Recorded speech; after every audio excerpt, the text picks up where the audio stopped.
Today, I'll show you how to set up a shared PostgreSQL database and enable collaboration for your project so your whole team can work together smoothly. We'll go step by step, keeping things clear and simple so you can follow along even if you're not very technical.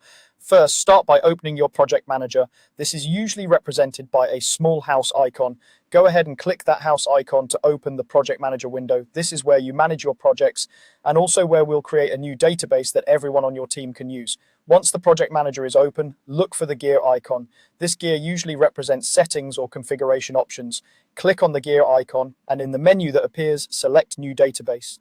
This tells the software that you want to create a fresh database for your projects rather than using a local or temporary one. When the new database options appear, choose PostgreSQL, specifically the shared database option. PostgreSQL is a powerful, reliable database system that's well suited for multi-user collaboration. By choosing a shared PostgreSQL database instead of a local one, you're making it possible for multiple people to access and work on the same project data at the same time. Next, you'll need to set this database up on a server or a shared computer. This is important. The database must be on a machine that everyone on your team can reach over the network. It could be a dedicated server, a virtual machine, or a shared workstation that's always on and connected. During this setup, you'll typically define the database name, the host address, and the login credentials.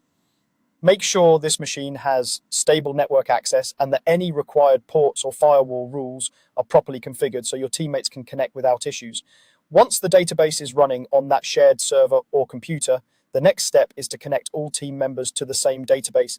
Each person will open the project manager on their own machine, select the option to connect to an existing database, and then enter the same connection details, the server address, the database name, and the necessary login information. It's a good idea to keep these details documented somewhere secure so everyone can reference them and you avoid connection mistakes. After everyone is connected to the shared PostgreSQL database, open the project you want to collaborate on. With the project open, go up to the File menu, then select Project Settings. In the Project Settings window, look for the Collaboration section. This is where you control whether the project supports multiple users working at the same time. Turn collaboration on. Once enabled, the project will use the shared database to track changes and coordinate updates between team members. At this point, your shared PostgreSQL database is in place, everyone is connected to it, and collaboration is turned on for the project. Your team can now work together in real time with changes